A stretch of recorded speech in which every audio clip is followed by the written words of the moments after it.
What is the Eighth Amendment? The Eighth Amendment prohibits abortion in almost all cases. Abortion was already illegal in Ireland under the Offences Against the Person Act of 1861. The Eighth Amendment clause was written into the Constitution after a 1983 referendum which sought to recognize the right to life of an unborn child. Essentially, it protects the equal right to life of the mother and the unborn child and prohibits abortion in almost all cases. The amendment reads, "The state acknowledges the right to life of the unborn and, with due regard to the equal right to life of the mother, guarantees in its laws to respect, and, as far as practicable, by its laws to defend and vindicate that right." Yet the upcoming referendum has led to both sides fighting a fierce campaign.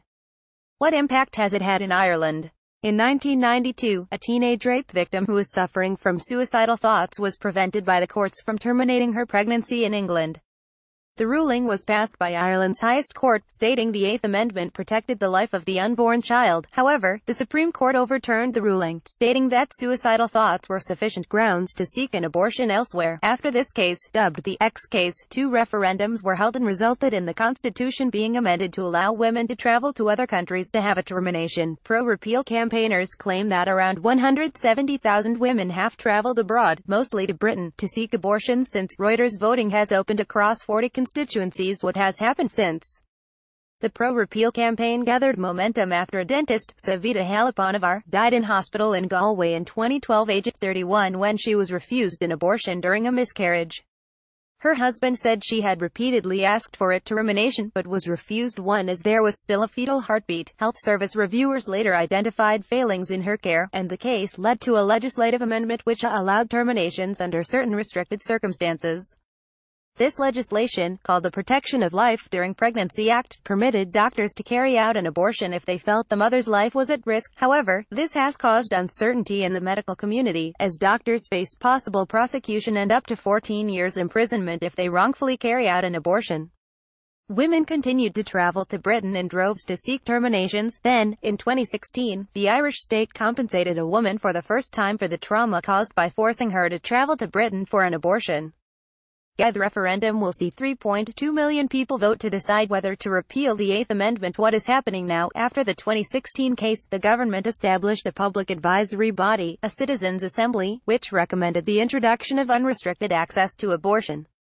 Because of the Eighth Amendment, a public referendum had to be held before new laws could be passed. Ireland's housing minister set the date for today, Friday, May 25. The upcoming referendum has led to both sides fighting a fierce campaign.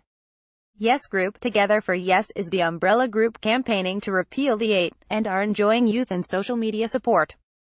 Vote No groups, Love Both, and Save the Eighth, are in favor of keeping the amendment is receiving most of its support from the Catholic community. Leo Varadkar, Ireland's Taoiseach, said this referendum is a once-in-a-generation decision. If the proposal to repeal the constitutional clause is defeated, it is likely to be at least 35 years before voters get another say on the matter. The latest opinion polls indicate a majority for repeal, although undecided voters, estimated at between 14% and 20% of the total, could hold sway. Two polls published this week showed small increases in the yes vote, with one putting it at 56% and another at 52%. What will happen if the Eighth is repealed? The government has already published draft legislation to be introduced if the amendment is repealed. This would allow relatively free abortions, subject to consultation with a doctor. Women would then be able to have an abortion up to 12 weeks after gestation, and up to 24 weeks with restrictions, if a woman's life is threatened or there could be serious harm to her health. Terminations will not be carried out after the fetus becomes viable, following 24 weeks of pregnancy. If the public votes to repeal the Eighth Amendment, the Irish government intends to legislate by the end of the year.